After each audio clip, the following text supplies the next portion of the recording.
तो welcome back.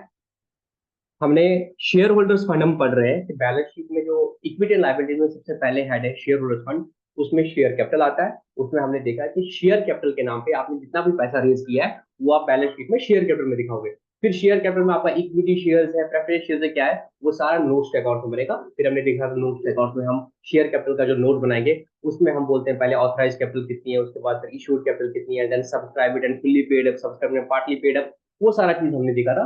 और एक चीज हमने कल देखी थी कि अगर आपने शेयर्स को फोरफिट किया और उसका कुछ पैसा बचा हुआ है, शेयर फोरफिट वाला अकाउंट जो होता है, अगर वो है तो वो कहाँ पे आएगा? तो हमने देखा था वो शेयर्स जो लास्ट में होता है उसमें सब्सक्राइब कैपिटल में ऐड कर लेते हैं। और फिर हमने दूसरा पढ़ा था रिजर्व सरप्लस। रिजर्व सरप्लस में क्या क्या आ जाएगा ये भी हमने कल, रिजर्व सरप्लस वाला भी हमने कल डिस्कस कर लिया था। उसमें मैंने बोला था कि सरप्लस जो होता है, surplus means surplus in the आपको पीएनएल बचा होगा। और रिजर्व जहाँ पे बहुत सारे रिजर्व बने होंगे उसमें हमने देखा जनरल रिजर्व देखा था, हमने कैपिटल रिजर्व देखा था, DRR, CRR, security premium reserve, revaluation reserve, ये सारे रिजर्व के बारे में, इन्वेस्टमेंट फ्लक्चुएशन रिजर्व, जो भी नाम के रिजर्व होंगे वो सारे रिजर्व सरप्लस में आ जाएंगे। तो इनका एक नोट बनेगा, उस नोट के नीचे सारे रिजर्व का टोटल होगा। फिर जो वहां पे एक फिगर आएगी वो फिर हम यहाँ पे दिखा देंगे, ठीक है। और अब तीसरा रहा हमारा money received against the share warrants. अगर आपने शेयर वारंट्स इशू किए हैं उनके अगेंस्ट आपको कोई पैसा मिला है वो भी आपने यहाँ दिखाना पड़ेगा, ठीक है। थोड़ा सा जस्ट कोशिश किया करो कि जल्दी क्लास में आओ ताकि हमारा ये ब्रेक ना लगे। तो आज हमें एक तीसरी चीज पढ़नी है, money received against the share warrants. ये छोटा सा कॉन्सेप्ट है, आपके एग्जाम में तो ज्यादा रिलेवेंट है नहीं, बट कंसेप्ट के लिए आप रिसीव्ड अगेंस्ट शेयर वारंट। तो आपको बेसिकली शेयर और शेयर वारंट के बारे में फर्क समझना है। देखो जब आप नॉर्मली कंपनी शेयर इशू करते हैं तो बेसिकली आप बोलते हो किसी बंदे को, आपको अगर हमारा शेयर खरीदना है तो ये शेयर सपोज 10 रुपया का है, तो आज हमें ये 10 रुपया दे दो। जब वो 10 रुपया देता है तो आप एक नेट एंट्री अगर मैं दिखाऊंगा तो नेट एंट्री ये होती है, bank account debit to share capital account, है ना। नेट में यही एंट्री होती है, घूम फिरा के आप 10 बार मंगा लो, 15 बार मंगा लो, नेट में जो ऐसा आती है एंट्री वो यही होता है, आपके बैंक में पैसा आता है और आप शेयर कैपिटल में इंटरनल लायबिलिटी खड़ी करते हो, कैपिटल में पैसा डालते हो। ये होता है शेयर का फंडा, कि आपने उसको शेयर दे दिया। नाउ शेयर वारंट क्या होता है? शेयर वारंट क्या होता है? शेयर वारंट में आप उसको शेयर इशू नहीं करते हो, आप उसे बोलते हो हम आपको राइट देंगे कि आप हमारा शेयर फ्यूचर में इस प्राइस पे खरीद सकते हो। तो बेसिकली आपने उसे अभी शेयर नहीं दिया, आपने उसे एक राइट दिया, right to purchase your share. तो बेसिकली आपके पास पैसा आया, बट आपने अभी उसको शेयर तो दिया नहीं, तो शेयर कैपिटल आप क्रेडिट नहीं करते हो। तो उसमें आप लिखते हैं bank account debit to share warrant account, to share warrant account. तो शेयर वारंट के अगेंस्ट में आपको पैसा आया। अब ये जो शेयर वारंट अकाउंट आ गया या money received against share warrant, ये आप कहाँ पे दिखाते हो? ये भी हम शेयर कैपिटल के अंडर ही दिखाते हैं, बट इसमें फर्क ये होता है कि वो पैसा अभी आपने इसको शेयर इशू नहीं किए थे, शेयर आप इसको बाद में इशू करते हो। वो रहता है कि आप इसको इस दिन एग्जीक्यूट कर सकते हो, बट तब तक के लिए आपको हमें पैसा देना पड़ेगा। ये नॉर्मली जो स्टार्टअप्स होते हैं वहां पे ये चीज की जाती है। आप उसे बोलते हैं कि आज आप हमें 10 रुपया दे दो, 5 साल बाद या 4 साल बाद या कितने टाइम बाद आप हमारा शेयर जो है, जो हो सकता है तब 500 में होगा, आप इसको 200 में खरीद सकते हो। तो उस बंदे के लिए फायदा ये होगा, तब उसे ये सस्ते में मिलेगा, बट आज को सिर्फ 10 रुपये देना पड़ेगा, ठीक है। तो 10 रुपये क्या देना पड़ेगा? वो उसको एक राइट मिलता है कि आप इस शेयर को खरीद सकते हो बाद में 200 रुपये में। बट सिंस ये 10 रुपये कैपिटल के लिए नहीं है अभी, it is just for the that right only, तो इसको हम रखते हैं money receive against the share warrant. और बाद में फिर इसका जब वो पूरा पैसा देगा तब जाके कैपिटल में ट्रांसफर करेंगे।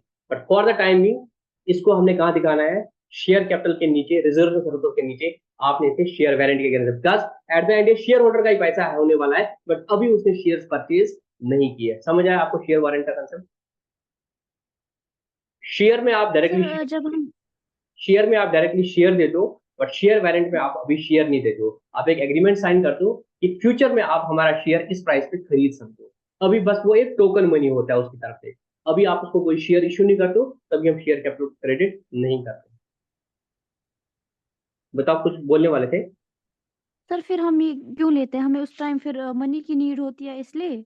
हमें बेटा हाँ मनी की नीड होती है, और ये कंसेप्ट होता है नॉर्मली स्टार्टअप्स में।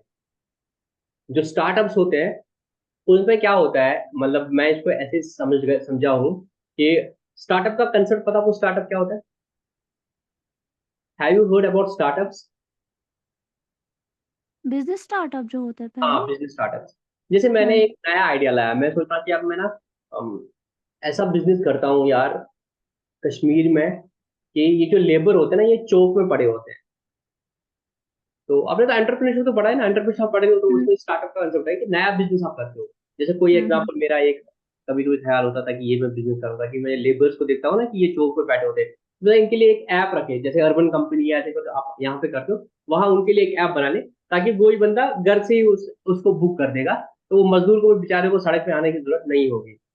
अब इसके लिए ऐप बनाना, वो सारी चीजें करना, उन लोगों को कॉन्फिडेंट होना, तो मैं एक कंपनी बनाता हूँ, एक नया आइडिया है। अब इस कंपनी में मेरे पास आइडिया है, बट मेरे को वो ऐप बनाने और सब चीज में पैसा तो लगेगा ना, मार्केटिंग मार्केटिंग में। तो इसके लिए क्या करता हूँ, मैं लोगों को बोलता हूँ आप मेरी कंपनी में पैसा लगा लो। तो वो क्या करते हैं, वो डायरेक्टली शेयर नहीं खरीदते, हो सकता है मैं बोलूंगा नहीं मेरे शेयर की वैल्यू इतनी है, बट वो अभी इतना पैसा नहीं लगाना चाहते हो बिजनेस में, तो वो कुछ ही पैसा देते हैं। तो वो उनको मैं शेयर वैल्यू इशू कर लेता हूँ। तो वो अभी पूरा शेयर नहीं खरीदे, शेयर की वैल्यू मेरी मैं होता है ना बहुत स्टेज तक मैंने इसमें मेहनत की होगी, बट मैं बोलता हूँ कि यार मैं किसी को इतना सस्ते में शेयर क्यों दे दूँ, और कोई बंदा मेरे को वो शेयर खरीदना नहीं चाहता पूरा, बिकॉज उसको अभी ये शेयर श्योरिटी नहीं है कि ये स्टार्टअप सक्सेसफुल रहेगा कि नहीं रहेगा। तो मेरे में पैसा लगाना चाहता है, बट अभी रिस्क है, तो पूरा पैसा नहीं लगाना है। तो मैं उसको राइट देता हूँ, ठीक है अभी आप 10 रुपए ही दे दो या अभी आप 20 रुपए दे दो, ठीक है मैं अभी आपको शेयर नहीं दे रहा हूँ, क्योंकि मैं बिलीव कर रहा हूँ मेरी शेयर की वैल्यू 100 रुपया है। उसका ये टेंशन है कि भाई अभी जो पैसा लगा दिया बाद में ये नहीं चला, ठीक है वैल्यूएशन तो बहुत सारी होती है। तो वो क्या करता है 10 रुपए 20 रुपए देने के लिए रेडी है कि मेरा डूबेगा तो डूबेगा 20 रुपए ही, बट सिमिलरली मैं उसको राइट देता हूँ, आप इसको फिर 200 में खरीद सकते हो बाद में। तो उसको एक राइट भी मिल जाता है उस कंटेक्ट में ना। तो उसका भी कहीं ना कहीं क्या होता है, थोड़ा पैसा वो मुझे दे देता है, और वो अगर चाहेगा बाद में महंगे में भी, मतलब उस रेट पे भी खरीद सकता है, अगर उसको लगेगा कि बाद में ये सक्सेसफुल होगी कंपनी, तब वो इसको पूरा पैसा लगाएगा, अदरवाइज वो जो उसका पैसा था वो डूब के फिर चला जाएगा वापस। ठीक है, जैसे को थोड़ा सा याद रखना है, शेयर वारंट में अभी आप एकेडमिकली याद रखो, शेयर वारंट में आप उसको उसी वक्त शेयर नहीं देते हो, बट उसको एक राइट देते हो कि आप फ्यूचर में खरीद सकते हो। तो वो फिर देखेगा यार अगर कंपनी उसको लगेगा सक्सेसफुल है, तब जाके क्या करेगा वो शेयर लेगा, अदरवाइज वो शेयर नहीं लेगा।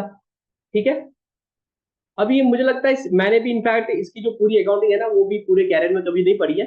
हो सकता है आपके अभी नए सिलेबस में ये सीए इंटर या सीए फाइनल में कहीं पे कवर होगा। ठीक है, समझ आई बात? तो इसको आपने ईद रखना, अगर आपने शेयर वारंट इशू की है, the point is share warrant, अगर आपको ऐसे क्वेश्चन आए शेयर वारंट का पैसा कहाँ दिखा रहा है, तो आपको खुद ही याद होना चाहिए वो इक्विटी एंड लायबिलिटी में शेयर होल्डर फंड के अंदर दिखाना है। ठीक है,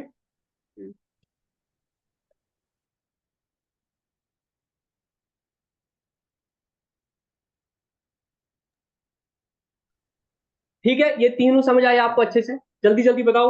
एक हाँ। हाँ। शेयर फंड में तीन चीजें हैं, share capital, reserve surplus and money receive against share warrant. आपको अच्छे से समझ आया? हाँ। हाँ। याद रहा? जी सर। ऐसे ही हम सबको पढ़ेंगे और आपको सब याद रहेंगे, मैंने पहले दिन ही बोला था आपको लोड बिल्कुल नहीं लेना है। ठीक है, आगे चले। जी। उसके बाद हम इक्विटी लायबिलिटीज में जो दूसरा चीज दिखाते हैं वो क्या है बेटा, share application money pending allotment. इसमें किसी को कुछ मुश्किल चीज है share application money pending allotment? Are you well aware of this concept? Sir अगर हमने हमने शेयर्स का इशू निकाला, हमने सर शेयर्स का इशू निकाला, हमने शेयर्स का इशू निकाला 1 मार्च 2023 को। ठीक है बेटा, 1 मार्च 2023 को हमने शेयर्स का इशू निकाला, और हमने कट ऑफ डेट दे दी 30 जून 2023 को।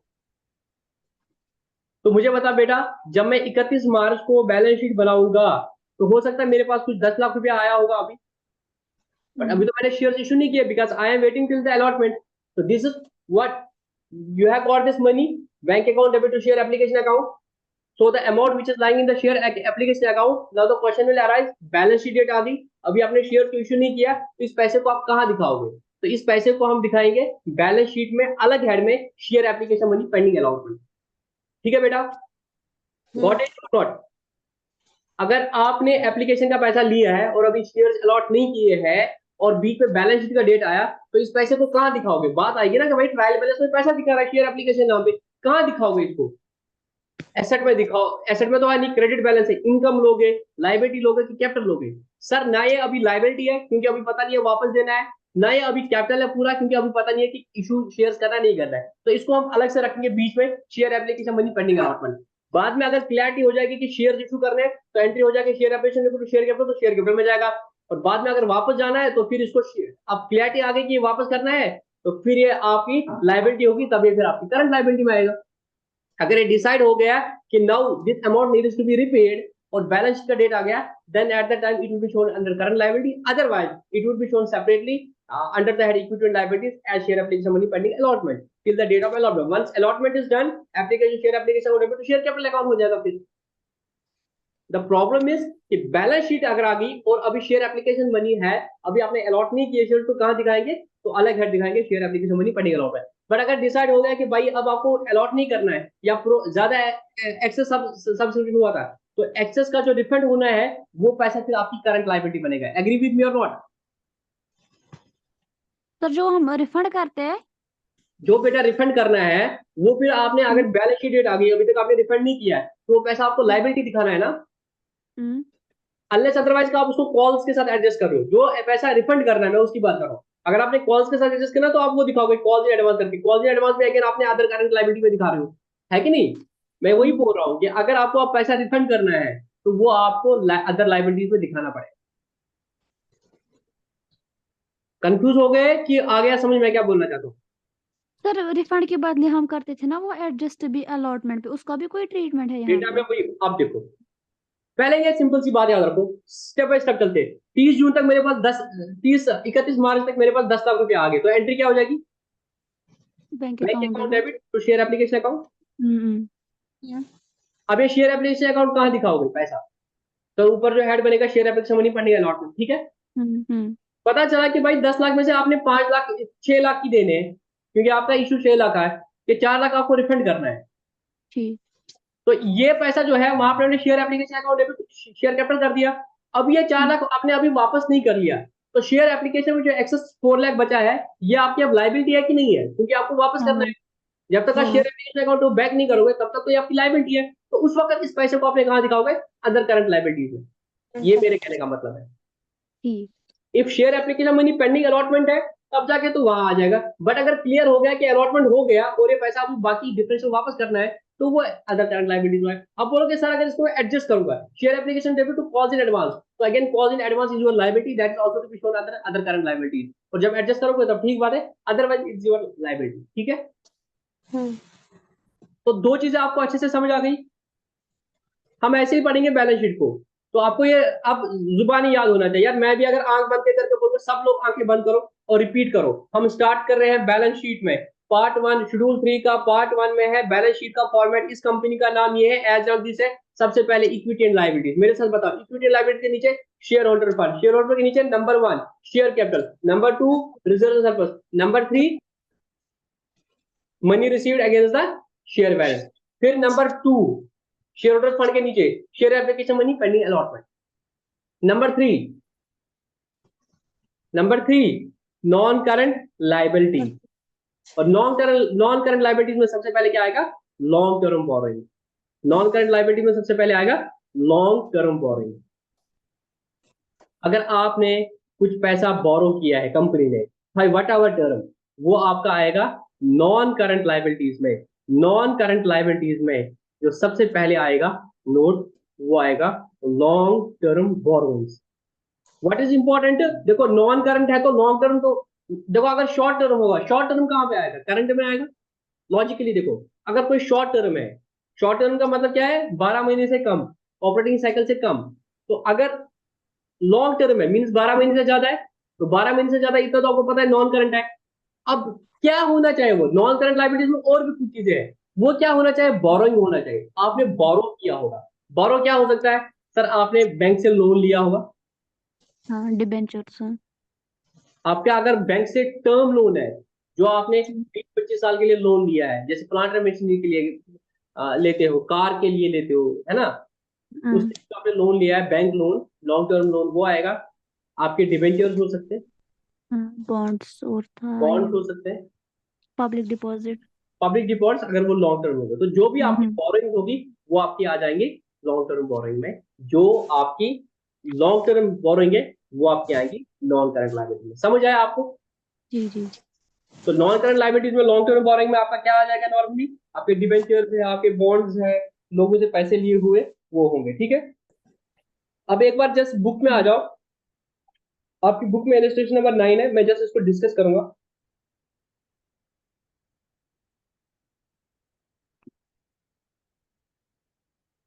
On 31st December 2016, a company issued 5,009% debentures of rupees 100 each. 31st December को क्या हुआ, एक कंपनी ने 5,000 शेयर डिबेंचर्स इशू किए 100 रुपीज के। As per terms of issue 1,000 debentures are to be redeemed on 30th June. Terms of the issue क्या है, 1,000 debentures are to be redeemed on 30th June, so the debentures will appear in the balance sheet. Balance sheet कब बनानी है, 31 मार्च को बेटा, ठीक है। हम्म। मेरे साथ बोलो, 31 मार्च को बैलेंस शीट बनाना। अच्छा, एक चीज को बताना भूल गया बेटा, मैंने क्या बोला कि जो पहले बताना नॉन करंट लाइबिलिटी क्या है। बोलते हैं नॉन करंट लाइबिलिटी वो लाइबिलिटी है जो करंट लाइबिलिटी नहीं है। करंट लाइबिलिटी क्या है, जो आपको 12 महीने के अंदर अंदर रिपे करनी है, ठीक है बेटा। जी। You know the definition of liability, your present obligation, जिससे आपके फ्यूचर इकोनॉमिक बेनिफिट्स मतलब कैश फ्लो हो जाएगा, that's your liability. Non current liability जो आपको 12 महीने बाद देना है।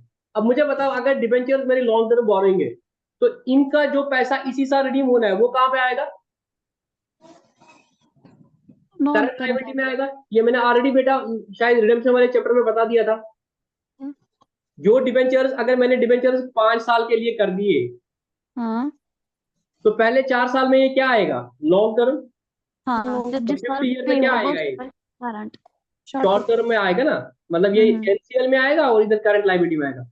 तो जो हम्म डिबेंचर्स आपके इस साल रिडीम होने वाले हैं, वो अमाउंट आपका करंट लायबिलिटी है। सिमिलरली जो लोन की इंस्टॉलमेंट आपको इस साल पे होनी है, वो आपकी करंट आएगी, बाकी आपकी लॉन्ग टर्म आ जाएगी, ठीक है ना। लॉन्ग तो टर्म जो आपके आएगी, इस साल ठीक पे है। होने वाले हैं वो करंट हो जाएगी, बाकी जो होंगे बेटा वो आपके लॉन्ग टर्म हो जाएंगे। अब बोल रहा है हमने डिबेंचर्स 5,000 इशू किए, उसमें से 1,000 जो है इस साल हमें रिडीम होने वाले हैं, तो 4,000 जो है वो मेरे क्या आएंगे, नॉन करंट लाइबिलिटी में आएंगे। और हाँ बेटा जो इस साल मुझे वन पे करने थाउजेंड। हैं, वो अब मेरी अदर करंट लाइबिलिटी में आएंगे, ठीक है ना। हाँ हाँ अदर लॉन्ग जी। Term borrowing, short term borrowing नहीं है, बिकॉज वो बोरिंग मेरी लॉन्ग टर्म थी, बट उसका जो पैसा आज रिडीम होने वाला है वो मेरी अदर करंट लाइबिलिटी में आएगा, ठीक है। ठीक। बिकॉज तो वो मेरी बोरोइंग जो थी वो लॉन्ग टर्म वाली बोरोइंग थी। लॉन्ग टर्म वाली बोरोइंग का जो इस साल पे होने वाला है वो शॉर्ट टर्म बोरोइंग में नहीं आएगा, वो आएगा मेरा अदर करंट लायबिलिटी में। Do you get what I am trying to say or not. Ji sir, आया समझ।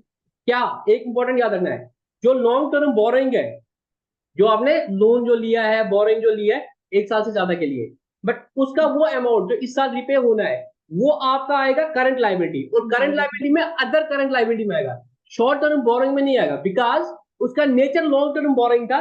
उसका कुछ पैसा इस साल रिपे होना है, तो वो अदर करंट लायबिलिटी में आएगा, वो शॉर्ट टर्म बोरोइंग में नहीं आएगा। गॉट इट और नॉट, यस सर। ये आपको याद रखना है। तो ये आ जाए, आपको इलिस्ट्रेशन करना कुछ मुश्किल बात नहीं है। तो अब आपके इसमें मेजरली 3 आते हैं, बॉन्ड्स या डिबेंचर्स होंगे आपके, आपके बैंक से लोन हो सकते हैं, अदर पार्टी से लोन हो सकते हैं जो टर्म लोन होंगे, और पब्लिक डिपॉजिट होंगे जो 12 महीने से ज्यादा के लिए आपके होंगे, जो एफडीज आपकी 12 महीने से ज्यादा जैसे होंगी, ठीक है ना। अब मुझे बता, एक दूसरा चीज था उसमें, अगर आप उसको देखोगे जल्दी बैलेंस शीट को, इसमें एक दूसरा चीज था जो आपको समझना है। एक थोड़ा सा मुश्किल कंसेप्ट है समझने के लिए, बट आई होप आप इतने मैच्योर हो, आप इसको समझ रहे, that is deferred tax liability. Hmm और इस डेफर्ड टैक्स लायबिलिटी को अगर आप देखोगे, मैंने बैलेंस शीट में लायबिलिटी साइड भी दिखाया नॉन करंट लायबिलिटीज में, और मैंने एसेट साइड में भी दिखा दिया है। ये अलग से मैंने नॉन करंट एसेट में सी पार्ट दिखाया, डेफर्ड टैक्स एसेट, यहाँ पे मैंने एसेट रखा था, वहां पे लायबिलिटी रखा था। और ये ऐसा मुश्किल कंसेप्ट है समझने के लिए प्रैक्टिकली, बट मैं कोशिश करूंगा आपके लिए इस चीज को आसान करूंगा।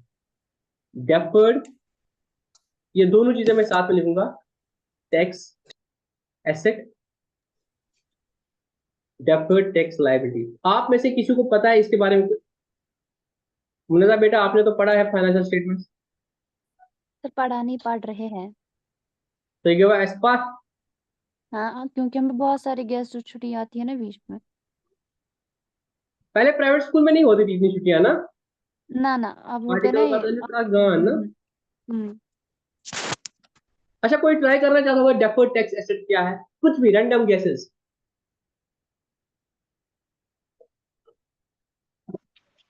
सर शायद वो वाला टैक्स जिसका बेनिफिट हमें आगे कुछ सालों में मिलेगा, एक साथ नहीं, बहुत इसलिए बहुत हम नजदीक, बहुत नजदीक। इसने क्या किया, बच्ची ने, साहिबा ने ना स्मार्टली प्ले कर दिया, बोला सर मैंने तो कभी ये वर्ड सुना नहीं था, बट सर मैंने एक चीज समझा, है तो ये टैक्स के बारे में कुछ, यही किया साहिबा आपने बेटा। सर ये टैक्स के बारे में कुछ है, और ये डेफर हो रहा है कुछ, बोले सर कुछ टैक्स है जो डेफर हो रहा है। यही लगाया आपने दिमाग, आपने ऐसे ही बोला ना, यस सर, ऐसे। नाम में ही कुछ होता है। आप अगर फोकस करोगे वर्ड को, उनके नाम में ही बोला होता है कि वो क्या होता है। तो साहिबा ने भी कोशिश की कि वर्ड, अब आपने क्या बोला था, एक बार रिपीट करो बेटा।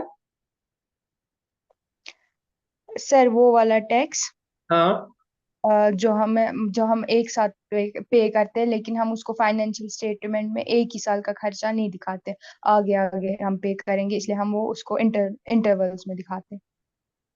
बहुत हद तक तुमने मतलब गेस की वजह से, मतलब गेस के में तुम्हें 10 आउट ऑफ 10 देता हूँ, बट कंसेप्ट के में 0 आउट ऑफ 10 देता हूँ। बट मेरे को जो अच्छा लगा कि आपने मतलब गैस जो है वो उसका दिमाग लगा के सही बोला आपने। बट सिंस कोई दिक्कत नहीं, ये तो सीए स्टूडेंट्स को भी पता नहीं होता है डेफिनेट टैक्स लायबिलिटी क्या होता है, डेफिनेट, बट आपने गैस सही कर लिया, बट ये मतलब नहीं होता इसका।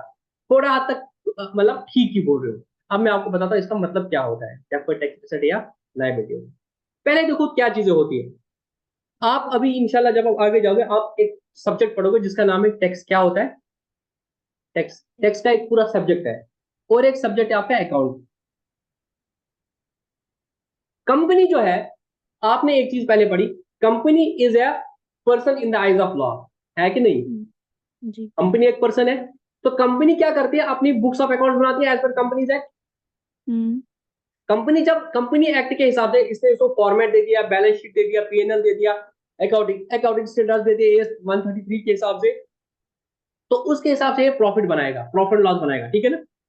तो जब ये बुक्स ऑफ अकाउंट्स बनाएगा, जब एक अच्छे से फोकस करना है, जब आप कंपनी बुक्स ऑफ अकाउंट्स बनाएगा एज पर कंपनीज एक्ट, 2013।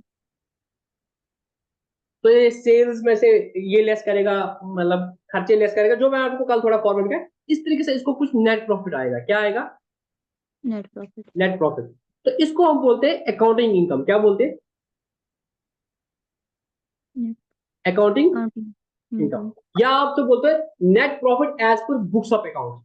मतलब कंपनीज एक्ट के हिसाब से जो आपने बैलेंस शीट और प्रॉफिट लॉस बनाया, उस हिसाब से आपको क्या प्रॉफिट आएगा, वो आपका कहलाएगा net profit as per books of account. समझ आई बात? हम्म। कंपनीज एक्ट आपको, मैंने जैसे कल आपको बोलता, शेड्यूल 2 आपको डेप्रिसिएशन बोलता है कि अगर आप कंपनी हो तो आपको प्लांट एंड मशीनरी पे 3% डेप्रिसिएशन लगाना है, फर्नीचर पे 5% डेप्रिसिएशन लगाना है, उस पे 10% डेप्रिसिएशन लगाए, ये आपको कंपनीज एक्ट बोलता है। तो आपको तो ये डेप्रिसिएशन लगाना पड़ेगा ना।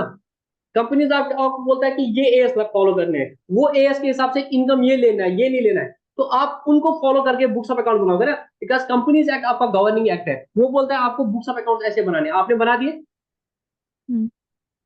यहां तक समझ आया सबको? तो आपका एक जी। प्रॉफिट निकला as per accounting income. Now there is another act in India that is known as income tax, that is known as income tax. Income tax act. Income tax act का क्या, companies tax, sorry, companies act का मतलब क्या है, companies act का गर्ज क्या है? भाई जो इंडिया में कंपनीज है, हमें उनको गवर्न करना है for whatever reasons, whosoever we want to protect the interest of. We are saying if you are a company, you have to follow this act, you have to make your books as per the guidelines of the companies act, you have to make the books as per this act only. You made the books, you got the net profit. Now there is another act known as income tax act 1961। वो बोलता है जो भी person होगा उसको अपनी income पे tax देना पड़ेगा, और उसमें वो बोलते हैं कि कंपनी इज अ पर्सन। क्या बोलते हैं वो? Company is a person. Basically वहां पे वो एसएससी बोलता है कि जो भी एसएससी होगा उसको टैक्स देना पड़ेगा। उसके लिए वो कंपनी को भी बोलते हैं, कंपनी हमारी नजरों में एक आर्टिफिशियल पर्सन है, कंपनी जितना भी पैसा कमाएगी उस पर वो टैक्स देगी, ठीक है? अब इनकम टैक्स क्या अपने नखरे, इनकम टैक्स का अपना नखरा। इनकम टैक्स बोलता है अगर आप कंपनी हो और आप बिजनेस कर रहे हो, तो आपकी जो बिजनेस इनकम होगी वो आपको कैलकुलेट करनी है सेक्शन 28 से लेके section 44 of the income tax act जो है, उसके हिसाब से आपको ये करना है। और वहां पे वो बोल रहा है कि जो डेप्रिसिएशन है वो मेरे हिसाब से लगाना है। वो बोल रहा है प्लांट एंड मशीन पे आपको 15% डेप्रिसिएशन लगाना है, और वहां पे कंसेप्ट है ब्लॉक ऑफ एसेट्स का, डब्ल्यूडीवी का एंड ऑल दोस थिंग्स का कंसेप्ट है। कंपनीज एक्ट एसएलएम के हिसाब से डेप्रिसिएशन लगा लेता है। इस चक्कर में क्या होता है, अब इनकम टैक्स के लिए आपको अलग से कैलकुलेशन करनी पड़ती है कि भाई मेरे को अगर इनकम टैक्स देना है उस हिसाब से मेरा नेट प्रॉफिट कितना है as per income tax act. तो आपका दो चीजें बनता है, आप जब बैलेंस शीट बना सब, आप जो पीएनएल बनाते हो एज पर कंपनीज एक्ट, उस हिसाब से आपका आता है net profit as per companies act, which may be equal to which may be less than to the net profit as per income tax. समझ आई कि बात कि नहीं आई बात में कि कल सर फिर इनकम टैक्स का फिर से बोले।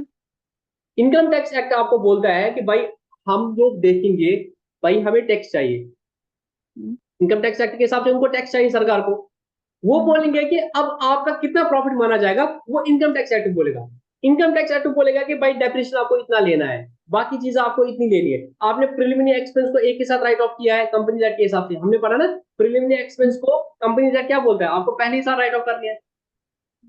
इनकम टैक्स एक्ट बोलता है नहीं, मैं प्रिलिमिनरी एक्सपेंस को एक ही साथ में आपको राइट ऑफ नहीं करने दूंगा, मेरे हिसाब से आपको हर साल पांच पांच पांच सालों में उसको राइट ऑफ करो इक्वली। इनकम टैक्स का अपनी मर्जी है, क्योंकि इनकम टैक्स अगर आप कंपनी एक्ट के हिसाब से पहले ही साल सारा प्रीलिमिनरी एक्सपेंस डालोगे तो क्या होगा, पहले साल आपको प्रॉफिट कम आएगा, जब प्रॉफिट कम आएगा तो इनकम टैक्स को टैक्स कम मिलेगा। इनकम टैक्स एक्ट बोलता है नहीं, मेरे को तो टैक्स ज्यादा चाहिए। वो बोलता है मैं प्रीलिमिनरी एक्सपेंस को आपको एक ही साल में राइट ऑफ नहीं करूंगा, 5 साल में राइट ऑफ करने दूंगा। तो आपको फिर कैलकुलेशन करनी पड़ती है अलग से, बुक्स ऑफ अकाउंट आप इसके हिसाब से बनाओगे, अलग से आपको कैलकुलेशन करनी पड़ती है इनकम टैक्स के हिसाब से मेरा इनकम कितना है जिसमें मुझे टैक्स देना है। समझ आई बात? अब क्या होगा कि कंपनी का बुक्स ऑफ अकाउंट्स के हिसाब से आपका प्रॉफिट हो सकता है, सपोज आपका प्रॉफिट हो सकता है 10 लाख, इनकम टैक्स के एक्ट के हिसाब से हो सकता है कि आपकी जो इनकम बनेगी वो 15 लाख बनेगी, ये हो सकता है पॉसिबल। अब आपको टैक्स कितने पे देना है? 15 लाख पे। 15 लाख पे, बिकॉज इनकम टैक्स बोलेंगे भाई हमारे हिसाब से जो आपकी इनकम है वो 15 लाख है। अब ये बोलोगे सर ये होता कैसे, मैं मेजर 2 चीजें बता दूंगा जो आपको क्लियर किया गया।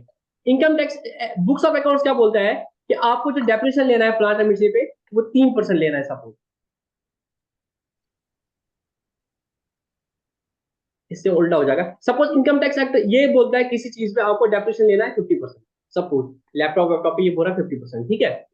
इनकम टैक्स वाले बोलते हैं हम इसको तो 15% डेप्रिसिएशन दे देंगे। अब क्या होगा, बुक्स का अकाउंट से हमने 50% डेप्रिसिएशन डाल दी, तो यहाँ पे तो प्रॉफिट कम हो गया ना, यहाँ पे आपको 15% डेप्रिसिएशन मिला, तो यहाँ पे प्रॉफिट क्या होगा, ज्यादा। हाँ। अब आगे क्या होगा, आगे यहाँ पे डेप्रिसिएशन क्या होगी, कम होगी, यहाँ पे डेप्रिसिएशन ज्यादा होगी। आने वाले सालों में क्या होगा, आने वाले सालों में बिजनेस इनकम, यहाँ पे इनकम ज्यादा होगी और यहाँ पे इनकम कम होगी, क्योंकि इसने आपको जो डेप्रिसिएशन दे दी, ये बोला था पहले साल आप ले लो 50% भी ले लो, उसके अगले साल तो कोई डेप्रिसिएशन मिलेगी नहीं सह सकती, पर यहाँ पे तो अभी 6 साल के लिए डेप्रिसिएशन मिलती होगी। तो इसका इंपैक्ट क्या आएगा, आने वाले सालों में यहाँ पे आपको टैक्स कम देना पड़ेगा, उस पर बाद में आ जाऊंगा। अभी क्या हो गया, अभी क्या हो गया, अब आपने देखा बुक्स ऑफ अकाउंट्स के हिसाब से आपको 10 लाख इनकम बन रही थी और यहाँ पे आपको 15 लाख इनकम बन गई। सपोज कंपनी का टैक्स रेट है 30%, 30% अगर टैक्स रेट है, मुझे बताओ यहाँ पे आपको कितना टैक्स देना था, 3 लाख। हाँ। भाई अकाउंटिंग इनकम के हिसाब से आपको 3 लाख टैक्स देना था, बट रियलिटी में आप कितना टैक्स दे रहे हो, 30% कितना दे रहे हो, 5 लाख टैक्स दे रहे हो ना। इस पे 15 लाख पे। हाँ मतलब रैंडमली देखो, मैंने ऐसे कर दिया 10 3 जा 30, 15 3 जा करो कितना होता है 4.5। 15 तो लाख पे आपने क्या 30%। कर लिया, आपने इस साल टैक्स ज्यादा दे दिया ना, टैक्स आपने ज्यादा दे दिया, 1.5 लाख का आपने एक्सेस टैक्स पे कर लिया। बुक्स ऑफ अकाउंट के हिसाब से आपका टैक्स जो था वो 3 लाख की भर रहा था, बट इनकम टैक्स की वजह से आपने 4.5 लाख रुपया टैक्स पे कर दिया, तो इस साल आपने 1.5 लाख रुपया टैक्स ज्यादा पे कर दिया। यहां तक समझ आया आपको सबको? हाँ हाँ। ये बहुत मुश्किल है समझना, बट अगर आप अभी समझ पा रहे हो 12th में, तो इट मीन आप बहुत मैच्योर स्टूडेंट हो कॉमर्स के। क्या आपको ये चीज समझ आ गई? जी सर। किस किस को ये कंसेप्ट अभी समझ नहीं आ रहा, मैं रिपीट करूंगा, सबको समझ आया? जी सर। मुझे जी सर भी एक ही जवाब आ रहा है और वैसे भी एक ही जवाब आ रहा है। क्या आपको ये अभी तक का समझ आया कि आपने जब बुक्स ऑफ अकाउंट के हिसाब से बना दी इनकम, तो आपकी इनकम आ रही थी 10 लाख, पीएनएल में आपका प्रॉफिट आ रहा था 10 लाख, कायदे से 10 लाख पे 30% टैक्स के 3 लाख बनता था, बट इनकम टैक्स एक्ट बोलता है नहीं, आपने कैसे प्रॉफिट निकाला हम उसको नहीं मारे, हमारे हिसाब से बताओ प्रॉफिट कितना आ रहा है, क्योंकि वो डेप्रिसिएशन कुछ अलाउ कर रहा है, कुछ हुआ कर रहा है, उस हिसाब से हमने कैलकुलेट किया, तो हमारा पहले साल जो प्रॉफिट आया वो 15 लाख आया। तो 15 लाख में मुझे गवर्नमेंट को कितना टैक्स देना पड़ेगा, वो तो मानेंगे नहीं ना, बोलेंगे मुझे 30% टैक्स दोगे 15 लाख पे, तो मैंने 4.5 लाख टैक्स दिया। तो आपको फील आ रहा है कि हमने बुक्स के हिसाब से 1.5 लाख रुपया ज्यादा टैक्स पे कर लिया। हाँ हाँ सबको समझ आ रहा है कि हमने 1.5 लाख टैक्स ज्यादा दे दिया।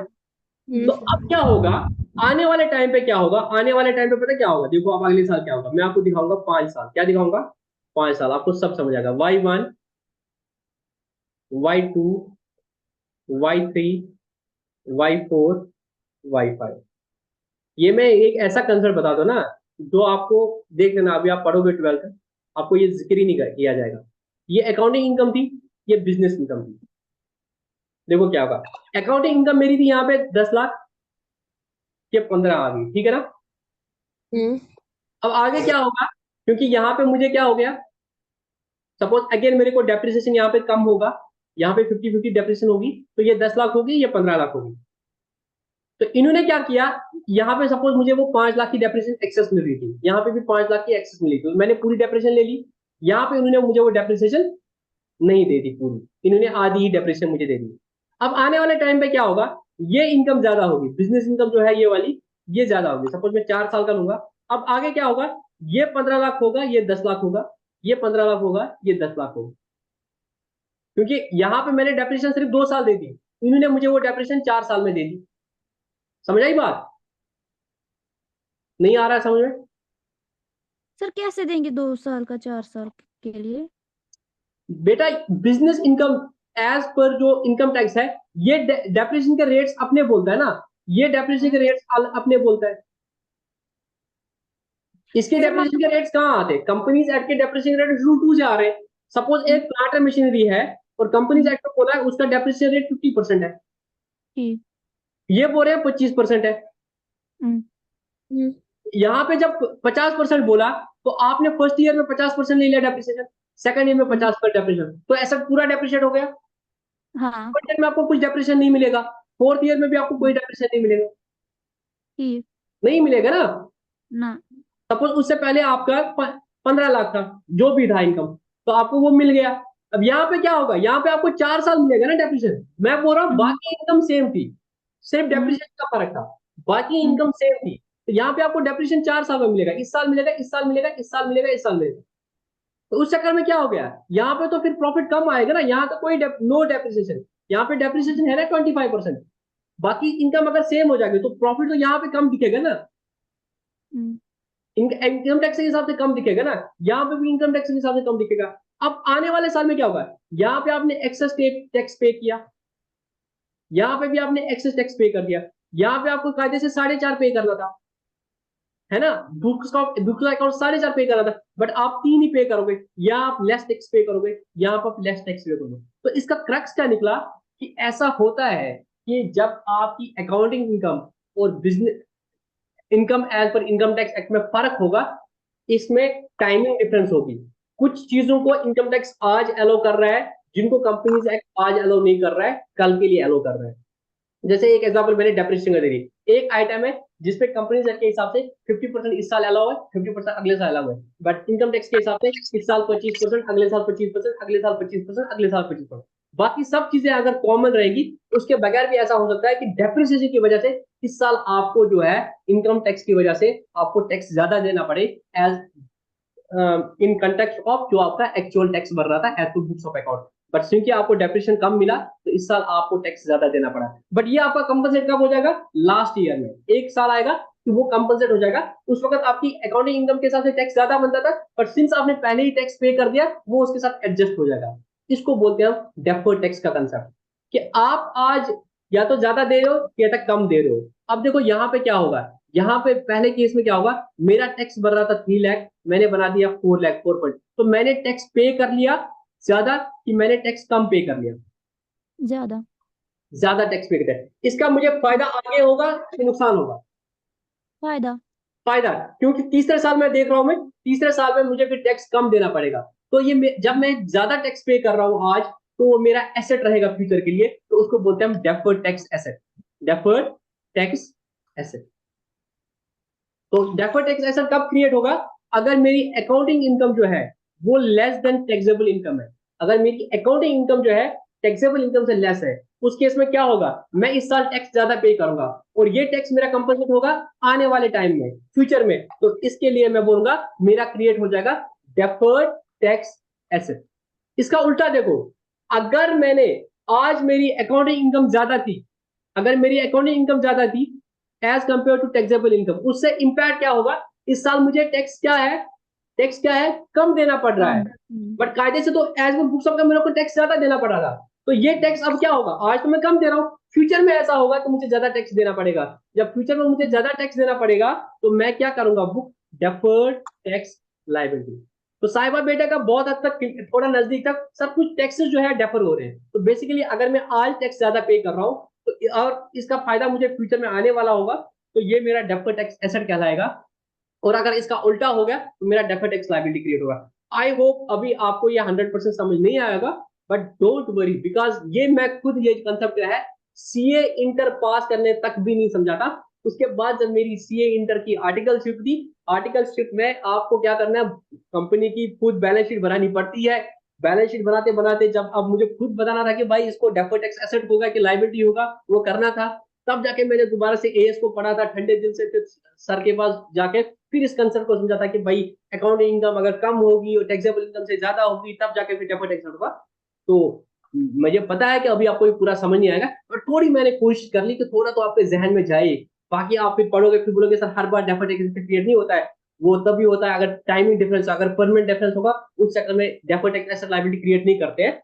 बट आपको अभी उतना डेप्थ में नहीं जाना है। मोटा मोटी आई होप आपको ये बात समझ आ गई कि यार ये डेफर्ड टैक्स एसेट है, ये डेफर्ड टैक्स एसेट भी हो सकता है, लायबिलिटी भी हो सकता है।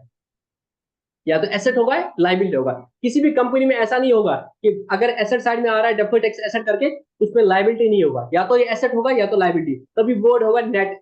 नेट मींस कुछ चीजों पे आइटम्स पे आपको एसेट क्रिएट होगा, कुछ आइटम्स पे आपको लायबिलिटी क्रिएट होगा। आपको नेट में देखना है, नेट में आपका एसेट क्रिएट हो रहा है या लायबिलिटी क्रिएट हो रहा है। समझ आई बात। और अगर वो लायबिलिटी क्रिएट हो रहा है, मतलब अगर आज टैक्स कम दे रहे हो आगे ज्यादा देना पड़ेगा, तो डेफर्ड टैक्स लायबिलिटी होगा तो नॉन करंट लायबिलिटी में हो जाएगा। और अगर इसका उल्टा होगा तो नॉन करंट एसेट में होगा। समझ आई बात। अभी आपको इतना याद रखना है।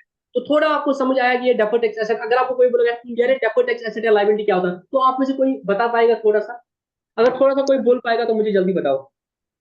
सर सिंपली होता है, डेफर्ड टैक्स लायबिलिटी वो होता है कि जब हम इस साल में जो है कम टैक्स देते हैं और आने वाले साल में हम ज्यादा टैक्स देंगे, तो वो हमारा एक लायबिलिटी बनता है क्योंकि और हमने इस टैक्स साल जो टैक्स है क्यों ज्यादा कम देंगे वो भी फर्क है। ऐसा नहीं है कि मैंने एडवांस टैक्स पे कर लिया, एडवांस टैक्स की बात नहीं हो रही है। कि difference arises in the income as per books of accounts as income as per the income tax act. Tax. Taxable income as per income tax act हिसाब, और मेरी जो income as per companies act आ रही थी उसमें अगर फर्क होगा उस वजह से क्या हो जाएगा, मेरे डेफर्ड टैक्सेस क्रिएट हो जाएगा, बिकॉज आने वाले टाइम में वो कंपनसेट हो जाएगा। ठीक है सर इस हिसाब से हम 2 बुक्स बनाते। बेटा, हम एक ही बुक्स बनाएंगे, हम कंपनी एक्ट के हिसाब से ही बुक्स बनाएंगे।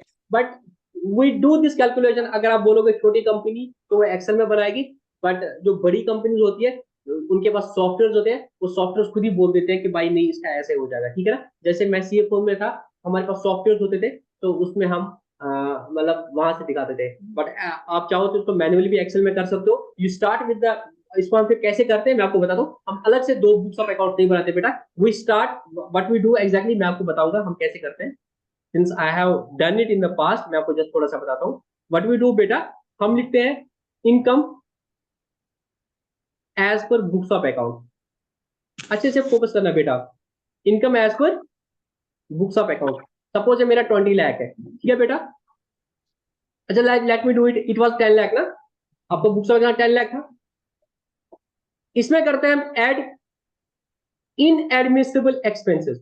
वो एक्सपेंसेस जो as per income tax act जो है, इनकम टैक्स एक्ट से इनएडमिसिबल है, जो अलाउेबल नहीं है, जो डिसअलाउेबल। इनएडमिसिबल बोलो या डिसअलाउेबल। सपोज वो 7 लाख है, तो वो बोलेंगे नहीं 10 + 7 = 17 लाख। लेस करेंगे admissible expenses as per income tax act. कोई ऐसा खर्चा जो अभी आपने बुक्स ऑफ अकाउंट से नहीं लिखा है बट इनकम टैक्स को अलाउ कर रहा है, सपोज वो 2 लाख है, तो नेट में निकलेगा आपको 15 लाख। तो income as per income tax act आपका निकलेगा 15 लाख। तो फिर 15 लाख को टैक्स है। जैसे हम डीआरएस बनाते हैं तो we don't make that in the books, तो एक समरी अलग से बनाते हैं। इस तरह से यहाँ पे कैलकुलेशन करते हैं भाई। फिर हम बोलते हैं अच्छा 10 लाख था तो इसमें ऐड करो कि आपने डेप्रिसिएशन कितना लिया था। फिर बोलो अच्छा वहां पे कितना डेप्रिसिएशन अलाउ हो रहा है, वहां पे 2 लाख ही हो रहा है, तो 10 + 17 - 2, तो नेट में आपकी इनकम जो है as per income tax is 15 lakh. We don't make 2 separate books of accounts. किसी और का कोई question? No sir. Deferred revenue क्या होता है? डेफर का मतलब क्या होता है ये तो आपको पता ही है, जब हमने पढ़ा था डेफर्ड रेवेन्यू एक्सपेंडिचर, वो रेवेन्यू एक्सपेंडिचर जो आपने डेफर कर दिया फ्यूचर के लिए, इस साल पीएनएल में नहीं डाला। सिमिलरली डेफर्ड टैक्स मतलब जो आपने टैक्सेस डेफर कर लिए, डेफर्ड टैक्स एसेट मतलब वो टैक्सेस जो आप डेफर कर रहे हो अभी, मींस आपने ऑलरेडी पे कर लिया, बट इसका जो आपका सेटअप होगा वो आने वाले टाइम पे। डेफर्ड टैक्स लायबिलिटी मींस वो टैक्स लायबिलिटी जो आपकी डेफर होगी, है ना। डेफर्ड टैक्स लायबिलिटी वो टैक्स की लायबिलिटी जो डेफर होगी, आज ही देनी थी, बट इवेंचुअली ऐसा हो गया कि इनकम टैक्स के हिसाब से आपकी इनकम कम बनी, आपने इस साल टैक्स नहीं पे किया, अगले साल ये चेंज होने वाला, अगले साल हो गई, तो the tax liability has been deferred to other years by reason of not paying the taxes, but not paying the tax due to the difference created by virtue of the act. ऐसा नहीं है कि आपने पे नहीं कर लिया, आपने पे नहीं किया तो आपको फिर पेनल्टीज भी देनी पड़ेगी। इट मींस पे इसलिए नहीं करना पड़ रहा है बिकॉज एक्ट के हिसाब से नहीं भर रही है अभी, तो आगे कंपनसेट हो जाएगा। ठीक है, डेफर तो पता ही है ना, डेफर करना किसी चीज को। ठीक है, अभी एसेट हो सकता है या लायबिलिटी हो सकता है। इसके बाद आपके आ गई आप आपके तीन चीजें आ गई नॉन करंट लायबिलिटीज में। अगर मैं देखूंगा एक बार, मैं जस्ट बैलेंस शीट निकाल देता हूँ। बैलेंस शीट में आपकी दो चीजें आ गई। ए आपका आ गया लॉन्ग टर्म बोरिंग, तो you got it long term borrowing, वो बोरिंग जो आपकी एक साल से ज्यादा की है, चाहे आपके डिबेंचर है, चाहे आपके बॉन्ड्स है, चाहे आपके बैंक से टर्म लोन है, बाकी से टर्म लोन है, या पब्लिक डिपॉजिट से for more than 12 months. Then came the concept of deferred tax liability. वो आपका मतलब अकाउंटिंग इनकम जो थी वो ज्यादा थी, बट टैक्सेबल इनकम कम बनी, तो अगले साल तो उल्टा पड़ेगा, तो इस साल आपने टैक्स कम दे दिया, तो अगले साल आपको ज्यादा टैक्स देना पड़ेगा, उससे क्या आपकी टैक्स लायबिलिटी और बुक करनी पड़ेगी, और वो लायबिलिटी आप दिखाओगे डेफर्ड टैक्स लायबिलिटी। उसके बाद अगर कोई और लायबिलिटी है, लॉन्ग टर्म है, बट वो बोरोइंग नहीं है, तो वो आएगा अदर लॉन्ग टर्म लायबिलिटी। समझ आई बात। तो अगर आपको कोई बोलेगा लॉन्ग टर्म बोरोइंग और अदर लॉन्ग टर्म लायबिलिटी में क्या फर्क है, कौन बताएगा मुझे, लॉन्ग टर्म बोरोइंग और अदर लॉन्ग टर्म लायबिलिटीज में क्या फर्क है। Sir, long term borrowings or those non current liabilities which are in the nature of borrowing only, but there may be some liabilities which may be non current liabilities but they may not be the borrowings। borrowing से बगैर भी आपकी liability हो सकती है other long term करके। ठीक है, जैसे मैं बोलूंगा अगर आपका कोई ऐसा ट्रेड पेबल है जो जिसको आपने 12 महीने के बाद पे करना है, तो वो आपका अदर लॉन्ग टर्म लायबिलिटी में आएगा।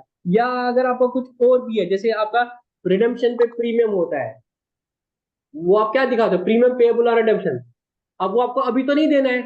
आपको याद है रिडेम्पशन ऑफ डिबेंचर के वक्त हमने एंट्री की थी कि अगर आपको प्रीमियम पे करना है तो उसकी एंट्री भी बुक करो, उसको लायबिलिटी बुक करो, to debenture to premium payable और redemption. Now this premium payable और रिडेम्पशन लायबिलिटी, अब मुझे बताओ कि ये मुझे आज देना है कि जिस साल रिडीम करूंगा, रिडीम तो 5 साल बाद करूंगा, तो why it will be shown, is it the long term borrowing? The answer no, it is the premium which is to be payable on the redemption। It's not my borrowing, it is the extra amount which I have to pay, so I will show it under non current liabilities but under other long term liabilities।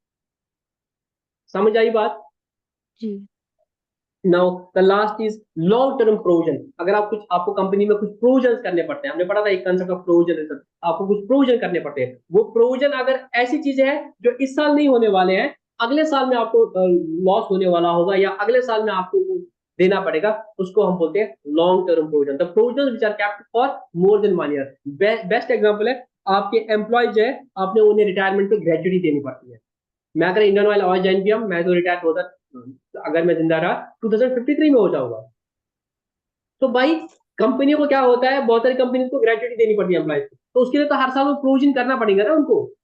देना अभी थोड़ी लतीफ को देना, तो उसके retirement पे तो provision करना पड़ेगा। तो प्रोविजन करना पड़ेगा तो शॉर्ट टर्म होगा लॉन्ग टर्म होगा, लॉन्ग टर्म होगा, बिकॉज फ्यूचर में देना है। तो कंपनी जो प्रोविजन करेगी इस चीज के लिए कि अगर मेरा बंदा रिटायर हो जाएगा, मुझे इसको ग्रेच्युटी देनी है, तो उसके लिए वो कंपनी प्रोविजन करेगा ना, हर साल पीएल जैसा कुछ खर्चा डेबिट करेगी। और देना इस साल नहीं है, देना लॉन्ग टर्म है, तो वो कहलाएगा लॉन्ग टर्म प्रोविजन। समझ आई बात। जो आपको फ्यूचर लायबिलिटी मीट करने के लिए प्रोविजन करना पड़े, और अगर वो 12 महीने के बाद आपको देना पड़े होगा वो लायबिलिटी, उसके लिए आपने कोई प्रोविजन किया, वो आपका कहलाएगा लॉन्ग टर्म प्रोविजन। ठीक है। या दूसरा होता है जैसे वारंटी क्लेम्स होती है, एक कंपनी है, उन्होंने क्या कर लिया, उन्होंने एक वो गीजर देते हैं, उन्होंने क्या किया, 5 साल की वारंटी दे दी कि 5 साल में गीजर को कुछ हो जाएगा तो हम आपको वापस करेंगे करें, तो बेटा उनको प्रोविजन करना पड़ेगा ना, अपनी सेल तो पूरी दिखाएगी गीजर की, बट इतना भी डर है कि भाई गीजर तो हमने अभी बेचा, 5 साल में अगर खराब हो जाएगा, हमें हो सकता है गीजर वापस देना पड़े, तो वो क्या करेंगे, अभी सेल नहीं बुक करेंगे 5 साल तक, नहीं, वो सेल बुक करते हैं और जो बाकी वारंटीज होती है उनका एस्टिमेट लगा के प्रोविजन करते हैं। अब प्रोविजन क्या रहेगा, 1 साल में ही रहेगा, अगर 1 साल की वारंटी है तो 1 साल का, अगर 1 साल से ज्यादा है तो वो लॉन्ग टर्म प्रोविजन हो जाएगा, है ना। हम्म, तो ये तो it was all about non current liabilities. I think आज हम नॉन करंट लायबिलिटी करेंगे, हमें कोई जल्दी नहीं है, हमें किसी चीज का इंपॉर्टेंस रखना खास कि हमें सारी चीजें समझ आ जाएगी, बिकॉज आई नेवर नो कि कल आपको अकाउंटेंसी सीए फाउंडेशन में कौन पढ़ाएगा, इंटर में कौन पढ़ाएगा, तो मैं कोई रिस्क नहीं लूंगा कि पगा असली मैंने बचेंगे पता की, तो मैं कोशिश कर रहा हूँ मैं आज से आपको एक एक चीजें बता दूं, अदरवाइज बिलीव मी हमने भी ये चीजें इतनी डिटेल में नहीं पढ़ी थी जब तक हम उस लेवल तक खुद कंपनी में काम करने लायक ना बने, ठीक है ना। बट मैं चाहता हूँ कि आपको मैं स्टार्टिंग से थोड़ा सा बता दूं, तो हम आहिस्ता से चलेंगे। आज हम 3 तक पढ़े, अब कितना ही बचा है, कल करंट लायबिलिटीज पढ़ेंगे, ठीक है ना। तो दो दो बल्लो लगते हैं दो परवाइश बारून 3, बट आई होप इससे आपको क्या होगा, ये याद भी हुआ होगा थोड़ा थोड़ा, जो आपको पहले दिन लग रहा था हाँ इतना शोर याद हो, आपको लगा नहीं उतना मुश्किल नहीं है भाई। एक तो शेयर होल्डर फंड है, उसमें 3 चीजें हैं, फिर share application money pending allotment है, उसके बाद लॉन्ग करंट लायबिलिटी है, उसमें 4 है। नॉन करंट में 4 क्या है, लॉन्ग टर्म बोरिंग है, और वो एक वो डेफर्ड टैक्स वाला को है, और जो लॉन्ग टर्म बोरिंग नहीं है बट लॉन्ग टर्म है वो आपकी अदर लॉन्ग टर्म लायबिलिटी है, उसके बाद लॉन्ग टर्म प्रोविजन, अल्लाह अल्लाह खैर सलाह, कल हम पढ़ेंगे करंट लायबिलिटी, उसके बाद पढ़ेंगे बाकी चीजें, ठीक है। ठीक। डेफर्ड टैक्स के साथ डेफर नहीं हो जाना खुद, ठीक है ना। तो चिल मारो, कोई टेंशन नहीं है, एग्जाम में ऐसे नहीं आएगा जितना मैंने बोला। इसमें आप देखो कितना वो बाकी सबके सामने कॉन्फिडेंट फील करके बोलोगे कि अच्छा थोड़ा पता है, ठीक है ना। जितना आज नहीं पता था उससे ज्यादा पता चल गया ना आज की क्लास में कि भाई कुछ होता है ये डेफर्ड टैक्स लायबिलिटी, ठीक है ना। तो घबराना नहीं, आई अंडरस्टैंड कि ये आपको पूरा समझ नहीं आएगा, पर जितना भी समझ आएगा उसको अपने लिए बहुत गरीब समझ के आगे बढ़ जाओ, ठीक है ना। जी सर। चलो good night, Allah, I hope किसी और का कोई डाउट नहीं है। No sir. चलो गुड नाइट, अल्लाह हाफिज। अल्लाह।